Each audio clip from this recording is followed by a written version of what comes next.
వివాదాలు తలెత్తడానికి గల కారణాలు వీటి గురించి ఇంతకుముందు పరిశీలించినాం. అయితే ఈ రెండు రాష్ట్రాల మధ్య తలెత్తేటటువంటి వివాదాలను పరిష్కరించడం కోసం అనేక ప్రయత్నాలు జరిగినవి. రాజ్యాంగం అమలులోకి వచ్చినప్పటి నుండి వాస్తవానికి ఈ సమస్యలు లేవు. అయితే ముఖ్యంగా 1967 తర్వాత ఈ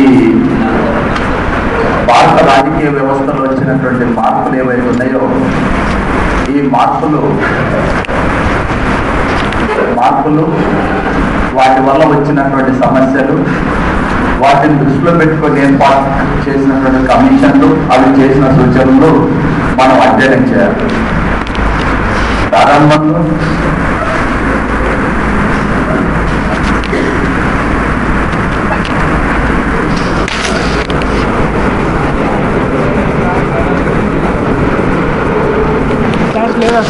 అయితే ఈ కమిషన్స్ రావాల్సినటువంటి అవసరం కూడా ఎందుకు వచ్చింది అని అంటే, సమస్యలు వచ్చినప్పుడే వాటి పరిష్కార మార్గాల గురించి కూడా ఆలోచించాల్సి వస్తుంది. సమస్యలు వచ్చినప్పుడే 67 కంటే ముందు ఈ సమస్య లేవనుకున్నాం. ఎందుకంటే 1966లో మన దేశంలో పరిపాలన సంస్కరణల కోసం ఒక ప్రత్యేకమైనటువంటి కమిటీని ఏర్పాటు చేసింది కేంద్ర ప్రభుత్వం. పరిపాలనాపరమైన సంస్కరణల కోసం అంటున్నాం.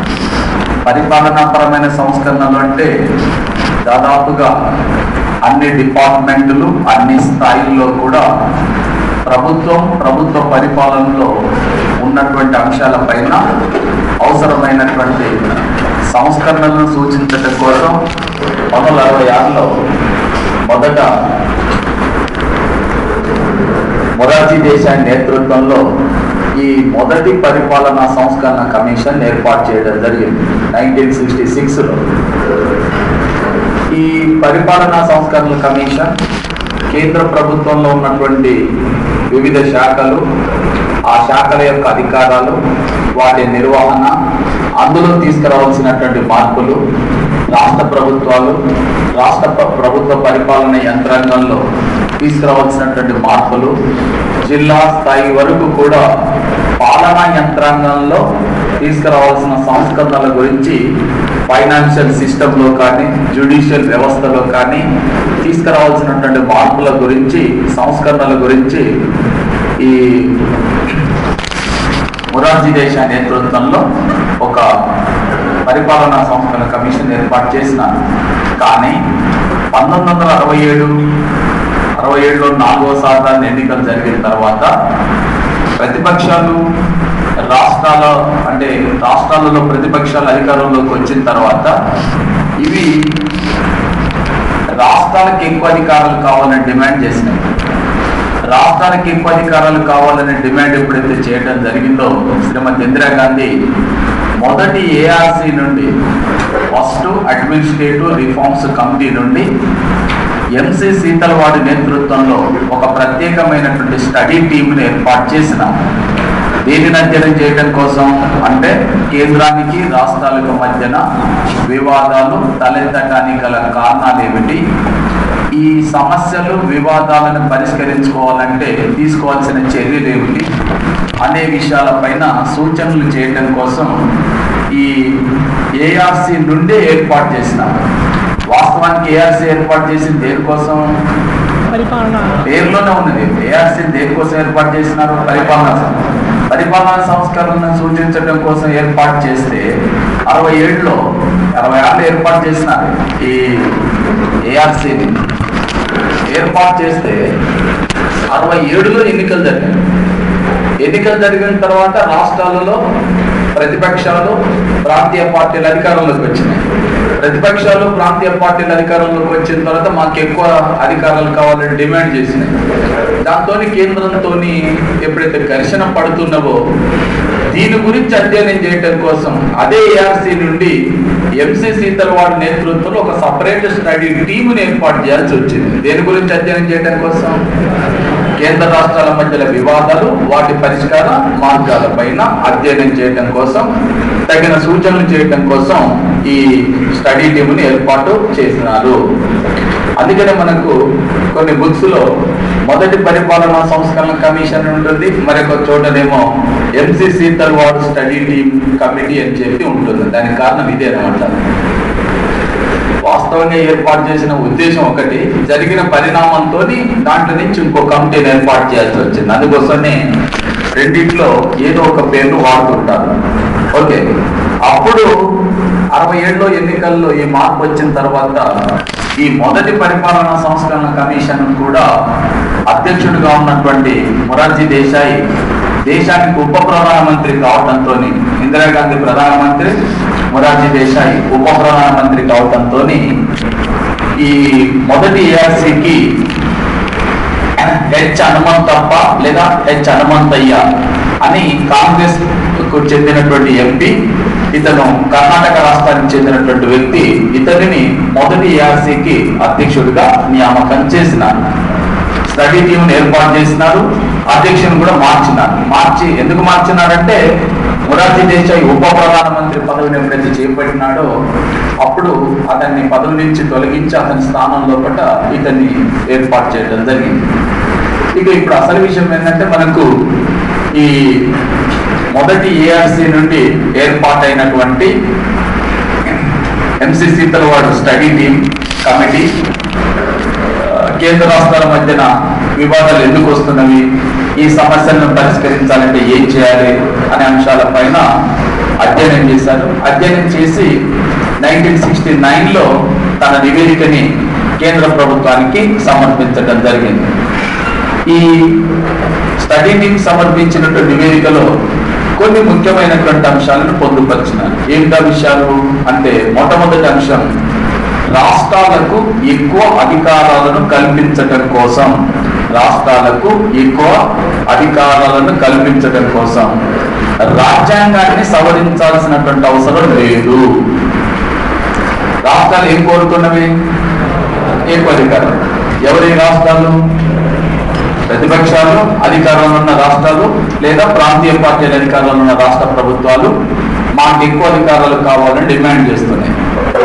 అయితే స్టడీ టీమ్ ఇచ్చినటువంటి రిపోర్ట్లో మొదటి సూచన ఏంటంటే, రాష్ట్రాలకు ఎక్కువ అధికారాలు కల్పించడం కోసం రాజ్యాంగాన్ని సవరించాల్సినటువంటి అవసరం లేదు.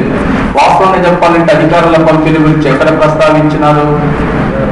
అధికారుల పంపిణీ గురించి 7వ షెడ్యూల్. 7వ షెడ్యూల్ని సవరించాలంటే ఏం చేయాలి? రాజ్యాంగాన్ని సవరించాలి. ఇప్పుడు అధికారాలు ఎక్కువ ఇవ్వడం కోసం రాజ్యాంగాన్ని సవరించాల్సిన అవసరం లేదంటే అసలు ఈ అధికారంలో మార్పు చేయాల్సిన అవసరం లేదు అని అంటే దాని యొక్క అర్థం ఒకటి. ఇక రెండో అంశం ఏంటంటే, కేంద్ర ప్రభుత్వం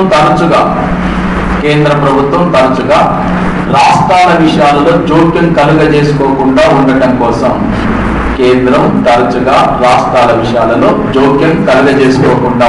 కోసం, కట్టుదిట్టమైన చర్యలు చేపట్టాలి. కేంద్రం తరచుగా రాష్ట్రాల విషయాల్లో జోక్యం కలిగించుకుంటుంది, అందువల్ల వివాదాలు వస్తున్నాయి. అందుకోసమే కేంద్రం తరచుగా రాష్ట్ర విషయాలలో జోక్యం కలుగజేసుకోకుండా ఉండేందుకు కట్టుదిట్టమైనటువంటి చర్యలు చేపట్టాలి. ఇది రెండో అంశం. ఇక మూడో విషయం ఏంటంటే, కేంద్రానికి రాష్ట్రాలకు మధ్య అక్కడక్కడ అప్పుడప్పుడు సమస్యలు వస్తున్నాయి, రావట్లేదని కాదు. బట్ ఈ సమస్యలని పరిష్కరించాలి అంటే ఫస్ట్ ఆఫ్ ఆల్ అంతర్రాష్ట్ర కౌన్సిల్ ఏర్పాటు చేయాలని చెప్పి సూచన చేసింది. అంతర్రాష్ట్ర కౌన్సిల్.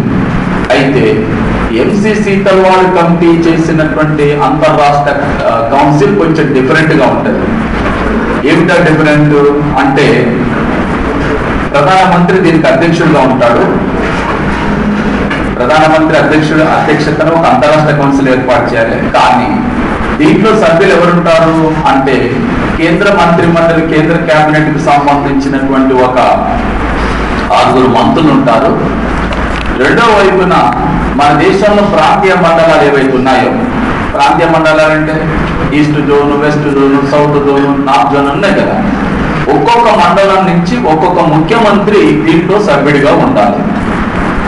ఒక్కొక్క ప్రాంతీయ మండలం నుంచి ఒక ముఖ్యమంత్రి సభ్యుడిగా ఉండేటటువంటి ఒక అంతరాష్ట్ర కౌన్సిల్ని ఏర్పాటు చేయాలని చెప్పి సూచన చేసింది.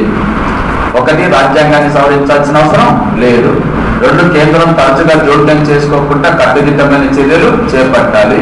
3, అంతరాష్ట్ర కౌన్సిల్ ఏర్పాటు చేయాలి. ఇక 4వ విషయం ఏంటంటే, కేంద్ర ప్రభుత్వము రాష్ట్రాలకు ఆర్థిక సహాయక నిధులను అందిస్తుంది. 275 అధికరణ ప్రకారం కేంద్రం రాష్ట్రాలకు గ్రాంటింగ్ ఎయిడ్ అంటే సహాయక నిధులను అందిస్తుంది. అయితే ఈ సహాయక నిధులను అందించేటప్పుడు కేంద్రం రాష్ట్రాలకు సహాయక నిధులను అందించే సందర్భంలో ఉత్పాదకతతో కూడిన అంటే ఉత్పత్తిని పెంపొందించేటటువంటి పరిశ్రమలకు కానీ ప్రాజెక్టుల నిర్మాణం కోసం మాత్రమే నిధులు ఇవ్వాలి. మేము ఈ సంక్షేమ పథకాలు చేపట్టినాం, ఇందిరా మిల్లు అంటున్నాం, ఇంకేం అంటున్నాం అని అంటే ముందడుగు వెనకడుగు ప్రోగ్రాంలు ఉన్నాయి. వీటి కోసం నిధులు ఎట్టి పరిస్థితుల్లో కేంద్రం ఇవ్వాల్సిన అవసరం లేదు. ఎందుకంటే అలా ఇచ్చేటటువంటి నిధులతోని రాష్ట్రాలు అభివృద్ధి చెందవు. అవి నువ్వు ఎంత ఇచ్చినా కూడా సంక్షేమం సబ్సిడీల రూపంలో నువ్వు ఎంత ఇచ్చినా కూడా అవి మామూలుగా నాన్ ప్లాన్తోనే అలా వెళ్ళిపోతాయి అంతే. వాటి వల్ల నీకు శాశ్వతంగా ఫలితం ఏమి ఉండదు. అందువలన రాష్ట్రాలకు సహాయక నిధులు ఇవ్వాలి, ఇవ్వద్దని కాదు. బట్ అది దేనికోసం ఉండాలి? ఉదాహరణకి 1983లో ఎన్టీ రామారావు అధికారంలోకి వచ్చినప్పటి నుంచి అతను 89లో అధికారం నుంచి దిగిపోయే వరకు కూడా మన రాష్ట్రంలో ₹2 కిలో బియ్యం కోసం ప్రతి సంవత్సరం 1200 కోట్ల రూపాయలను ఖర్చు పెడితే ఆల్మోస్ట్ 6,500 కోట్ల రూపాయలు దానికోసం ఖర్చు పెట్టినారు. నేను చెప్పేది 30 సంవత్సరాల క్రితం. 30 సంవత్సరాల క్రితం 6,000 కోట్లు అంటే ఇవాళ నా అట్లీస్ట్ 50-60 కోట్ల రూపాయలు అనుకోవాలి. మరి వాళ్ళ రాష్ట్ర ప్రభుత్వం చేపట్టినటువంటి జలయజ్ఞానికి అయ్యేటటువంటి ఖర్చు ఈ డబ్బులు ఆ రోజున ఖర్చు పెట్టుంటే నీకు కనీసం చిన్న చిన్న ప్రాజెక్టులు కొన్ని పూర్తయ్యేవి కదా. చిన్న ప్రాజెక్టులన్నీ పూర్తయ్యేవి. రాష్ట్రంలో ఉన్నటువంటి మీడియం ఇరిగేషన్ ప్రాజెక్ట్స్ మొత్తం కూడా పూర్తయ్యాయి. లేకపోతే కొన్ని భారీ ప్రాజెక్టులన్నీ నిర్మాణం చేసి ఉండేవాళ్ళు. అలా కాకుండా సబ్సిడీల రూపంలో ఒకటి ఇచ్చుకుంటూ పోతే దీనివల్ల శాశ్వతమైనటువంటి అభివృద్ధి ఏమీ జరగదు. అందువలన ఇప్పుడు ఇవి ఎలా ఉంటాయంటే పథకాలు ఆంధ్రప్రదేశ్లో ₹2 కిలో బియ్యం ఎన్టీ రామారావు ప్రభుత్వం ప్రవేశపెట్టి అమలు పరిచిన తర్వాత మహారాష్ట్రలో శివసేన పార్టీ తన ఎన్నికల మేనిఫెస్టోలో ఏం రాసిందంటే ₹1 ప్లేట్ చపాతీ కూర్మా. ఎన్నికల మేనిఫెస్టో రాసినది. నిన్న ఉన్న జయలలిత ఇడ్లీ సాంబార్ పథకం మీద ప్రవేశపెట్టినట్టుగా అంటే ఇవి ఏంటివి అంటే ఒక రాష్ట్ర ప్రభుత్వాన్ని చూసి మరొక రాష్ట్ర ప్రభుత్వం ప్రవేశపెట్టేటటువంటి జనాకర్షక పథకాలు అంటారు. జనాకర్షక పథకాలు, పాపులిస్ట్ ప్రోగ్రామ్స్. అయితే ఈ జనాకర్షక పథకాల కోసం నువ్వు డబ్బులు ఎన్నించినా కూడా దానివల్ల వచ్చేటటువంటి ప్రయోజనం ఏమీ లేదు.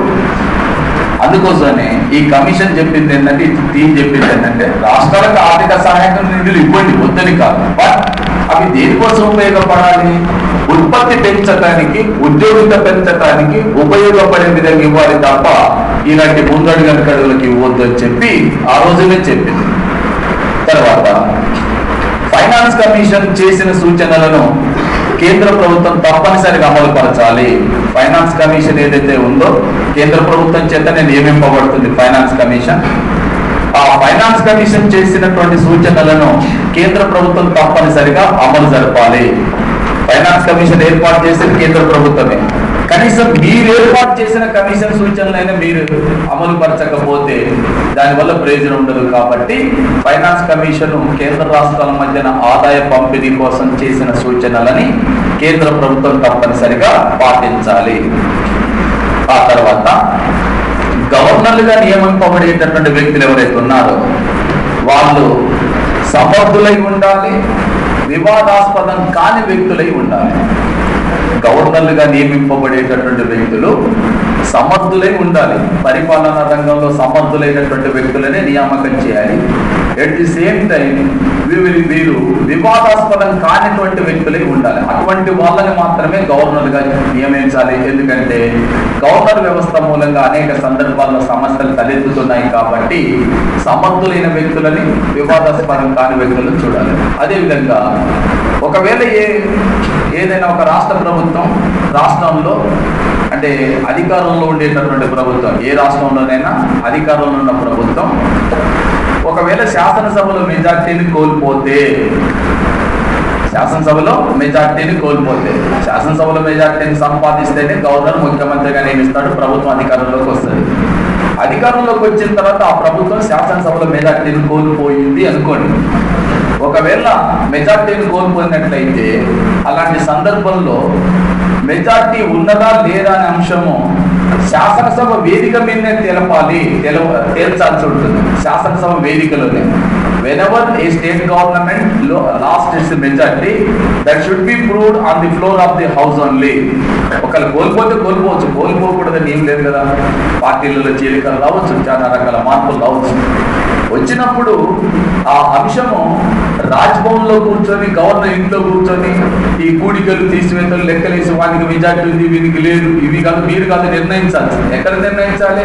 శాసనసభలోనే తీర్చాలి అని చెప్పి ఈ యొక్క స్టడీ టీం కొన్ని సూచనలు చేయడం జరిగింది. ఇక్కడ మీరు గమనించాల్సింది ఏంటంటే, ఇప్పుడు ఈ స్టడీ టీం చేసినటువంటి సూచనల్లో మౌలికపరమైనటువంటి మార్పులు ఏమీ చేయలేదు, మౌలికపరమైన మార్పులను ఏమీ సూచించలేదు. మరి ఏం సూచించింది అంటే, ఎక్కడెక్కడైతే కేంద్రానికి రాష్ట్రాలకు మధ్యన విభేదాలు సమస్యలు తలెత్తుతున్నవో వాటి పరిష్కారానికి అవసరమైనటువంటి సూచనలను మాత్రమే ఈ స్టడీ టీం చేయడం జరిగింది. అయితే ఈ స్టడీ టీం ఇలాంటి సూచనలు చేసినప్పుడు జనరల్గా వీళ్ళు అంటే రాష్ట్రాలకు ఎక్కువ అధికారాలు కావాలనే డిమాండ్కు ఇప్పుడు ఈ స్టడీ టీం చేసిన సూచనలకు మధ్యన ఎక్కడైనా లింక్ కలుస్తుందా, కలవదంటే లేదు. కాబట్టి ఈ స్టడీ టీం యొక్క సూచనలు రాష్ట్ర ప్రభుత్వాలకు రుచించలేదు. వీటి పెద్దగా ఏముందిలే, పెద్ద విరుపు ఇందులో పెద్ద ఉన్న కొత్త ఏముందిలే అని చెప్పి ఎవరు కూడా పెద్దగా దీన్ని పట్టించుకోలేదు. అలాంటి పరిస్థితులలో తమిళనాడు రాష్ట్రంలో ఈ డిఎంకే నేతృత్వంలో అధికారంలోకి వచ్చినటువంటి ప్రభుత్వం ఏదైతే ఉందో వీళ్ళు తమిళనాడు హైకోర్టు న్యాయమూర్తి అయినటువంటి జస్టిస్ పివి రాజమన్నార్ నేతృత్వంలో ఒక ప్రత్యేకమైనటువంటి కమిషన్ ఏర్పాటు చేయడం జరిగింది. దీన్నే మనం రాజమన్నార్ కమిషన్ అని చెప్పి చెప్తున్నాం. దీన్ని యాక్చువల్గా ఏర్పాటు చేసింది 1969లో, కానీ ఇది పనిచేయడం ప్రారంభించింది 1970లో. 1971లో ఇది దాని రిపోర్టుని సబ్మిషన్ చేయడం జరిగింది. ఏ కమిషన్? రాజమన్నార్ కమిషన్. దీంట్లో లక్ష్మణస్వామి మొదలియార్ అనేటటువంటి వ్యక్తిని, అదేవిధంగా పి చంద్రారెడ్డి అనేటటువంటి వ్యక్తిని కూడా ఇద్దరిని సభ్యులుగా నియమించినారు. ఒకటి లక్ష్మణస్వామి మొదలియార్, రెండు పి చంద్రారెడ్డి. సో ఇది డిఎంకే ప్రభుత్వం చేత నియమింపబడిన కమిషన్. వాస్తవానికి ఈ కమిషన్ రాష్ట్ర ప్రభుత్వం చేత నియమింపబడింది.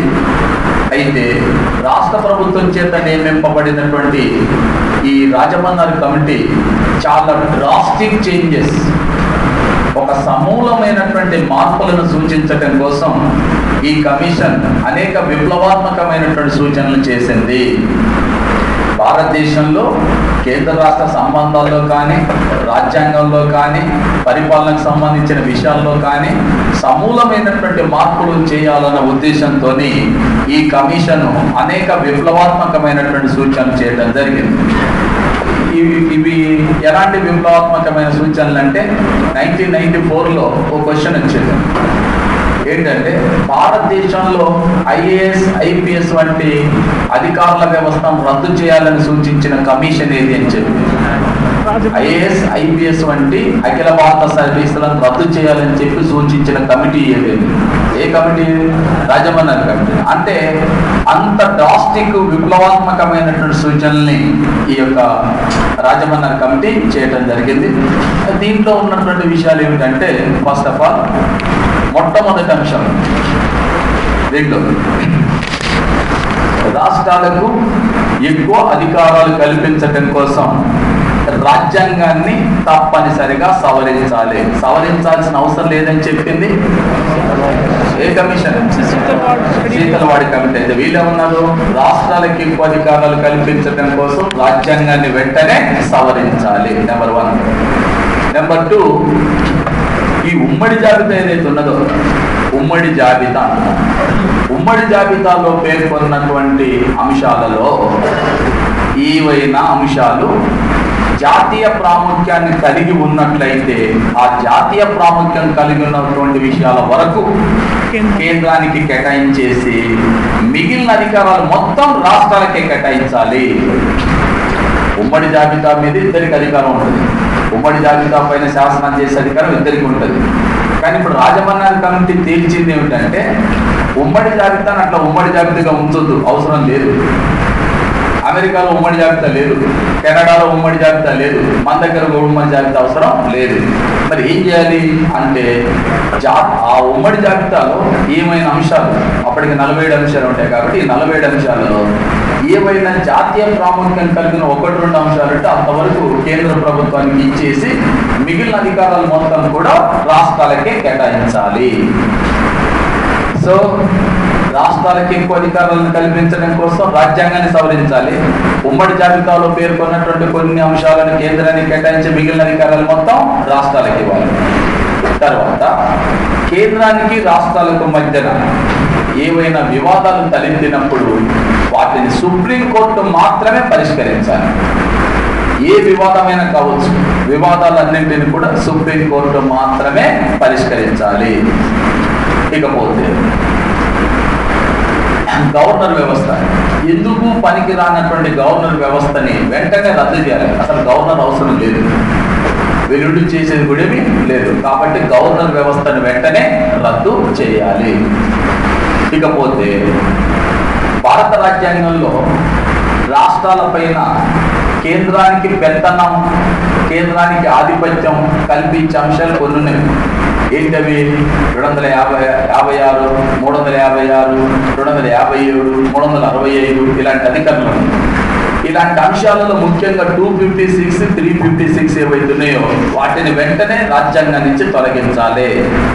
రాష్ట్రాలలో రాష్ట్రపతి పరిపాలన విధించడానికి అవకాశం కల్పించే 356 అధికరణతో సహా 256 అధికరణ ద్వారా కేంద్రం రాష్ట్రాలకు ఆదేశాలు జారీ చేసే అంశం ఏదైతుందో వీటిని రాజ్యాంగం నుంచి తొలగించాలి.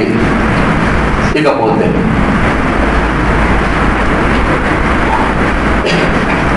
రాజ్యసభకు భారత రాష్ట్రపతి 12 మంది సభ్యుల నియామకం చేస్తారు. రాజ్యసభకు రాష్ట్రపతి 12 మంది సభ్యుల నియామకం చేస్తారు. ఈ 12 మంది సభ్యుల నియామకం చేసేటటువంటి అధికారం ఏదైతుందో, అంశం ఏదైతుందో దాన్ని వెంటనే రాజ్యాంగం నుంచి తొలగించాలి. రాష్ట్రపతి రాజ్యసభకు 12 మంది సభ్యుల నియామకం చేస్తున్నాడంటే ఎలా చేస్తున్నాడు? కేంద్ర ప్రభుత్వం యొక్క సలహా సూచనలను అనుసరించి చేస్తున్నాడు. కాబట్టి ఇది కేంద్ర ప్రభుత్వానికి బోనస్ మాదిరిగా ఉపయోగపడుతుంది. అసలు వాళ్ళకి ఇలాంటి అవకాశం ఎందుకు కల్పించాలి? కాబట్టి దాన్ని రద్దు చేయాలి. రద్దు చేయడంతో పాటు రాజ్యసభలో అన్ని రాష్ట్రాలకు సమాన ప్రాతినిధ్యం కల్పించాలి. అమెరికాలో మాదిరిగానే భారతదేశంలో ఉన్నటువంటి అన్ని రాష్ట్రాలకు కూడా రాజ్యసభలో సమానమైన ప్రాతినిధ్యం కల్పించాలి. ఇంత భిన్నంతో ఉండకూడదు, అంటే తేడా ఉండకూడదు, వేరియేషన్ ఉండకూడదు. ఉత్తరప్రదేశ్కు 31 స్థానాలని చెప్పి కొన్ని రాష్ట్రాలకు ఒక్కొక్క స్థానం కల్పించిన అంశం ఏదైతే ఇది రాష్ట్రాలు సమాఖ్య యొక్క స్ఫూర్తిని రాష్ట్రాల యొక్క రాష్ట్రాల పైన కేంద్రానికి కానీ లేక బలమైన రాష్ట్రాల యొక్క ప్రభావం చూపే అవకాశం ఉంటుంది. అందువలన ఆ నిబంధనను కూడా చేర్చాలి. ఇమీడియట్ గా రాజ్యసభలో అన్ని రాష్ట్రాలకు సమాన ప్రాతినిధ్యం కల్పించేటట్లుగా చూడాలి. ఆ తర్వాత ఇప్పుడున్న